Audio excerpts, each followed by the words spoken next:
আচ্ছা লাজু, আমি যদি কখনো হারিয়ে যাই, তুমি যদি আমার আর খোঁজ না পাও, তাহলে তুমি কি করবে?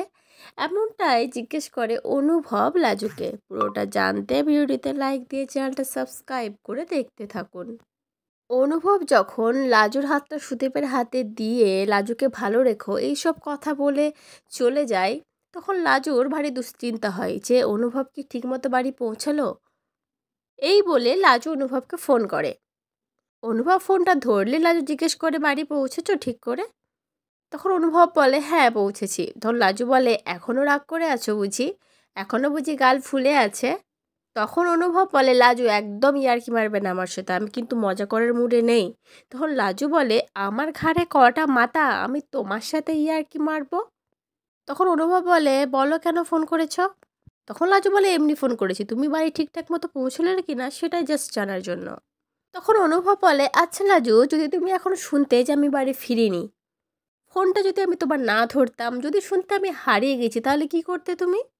লাজু তখন হঠাৎ অনেকটা হেসে বলে, দূর, এরকম হয় নাকি? এরকমভাবে ধরা যায় যে তুমি হারিয়ে গেছো?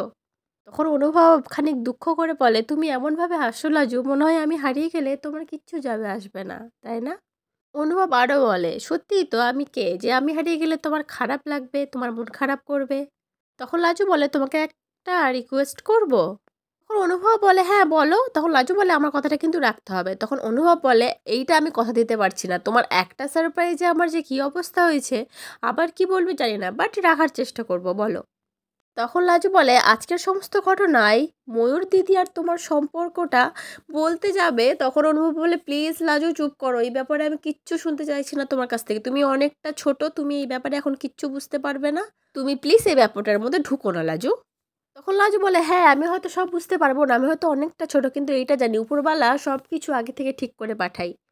সে যদি না চাইতো তোমার সাথে ময়ূর দিদির মিল হোক, তাহলে কিন্তু হতো না, সে চেয়েছে বলেই এটা হয়েছে। তখন অনুভব বলে, প্লিজ লাজু, তুমি অন্য কোনো কথা থাকলে বলো, তুমি তোমার ওই বরের উপরে একটু নজর দাও, ও যাতে তোমাকে তার বাড়ি নিয়ে যেতে পারে। তারপর অনুভব জিজ্ঞেস করে, আচ্ছা আজকে যে এত কিছু হলো, তোমার বাবা মা কিছু জানতে পারেনি তো? সুদেব ওখানে গেছে শুনলে তো তারা প্রচণ্ড ঝামেলা করবে লাজু। তখন লাজু বলে, হ্যাঁ জানে তো, ওদেরকে সবটাই আমি বলেছি, তার পরিবর্তে তুই এক খা খেয়েছি, আমার তো মার খাওয়া অভ্যাস হয়ে গেছে বাবার হাতে। লাজু আবার বলে, তুমি ময়ূর দিদিকে মেনে নাও খিটকেল, তাহলে তোমরা খুব সুখে থাকবে। তখন অনুভব বলে, আচ্ছা তোমার রাগ হয় না বনলতার উপরে? আজকে যদি বনলতা সুদেবের হাত ধরে না পালিয়ে যেত সেদিন ইচ্ছে করে, তাহলে হয়তো তুমি তোমার বরের সাথে থাকতে এখন। লাজু তখন বলে, ছাড়ো না এসব কথা, কি হলে কি হতো সেটা ভেবে এখন আর কি করব বলো। আমার এখন কারোর উপরে কোনো রাগ নেই জানো তো কিটকেল, কিন্তু খুব কষ্ট হয় শুধু নিজের জন্য।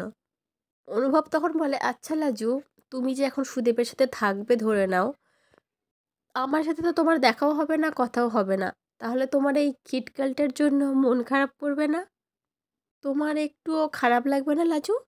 লাজু তখন অনেকটা ভেবে বলে, কে জানে। লাজুর এই কে জানের কথাটার মধ্যে না অনেক কিছু লুকিয়ে আছে।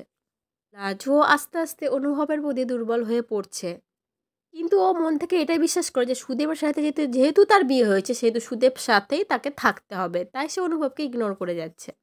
তোমাদেরও কি এটাই মনে হয়? কমেন্ট করে অবশ্যই জানিও। আজকের পর্বটা কেমন লাগলো অবশ্যই কমেন্ট করে জানিও। পরবর্তী আপডেট নিয়ে তাড়াতাড়ি আসি, সঙ্গে থেকো, সাথে থেকো, চ্যানেলটা সাবস্ক্রাইব করে দিও। ধন্যবাদ।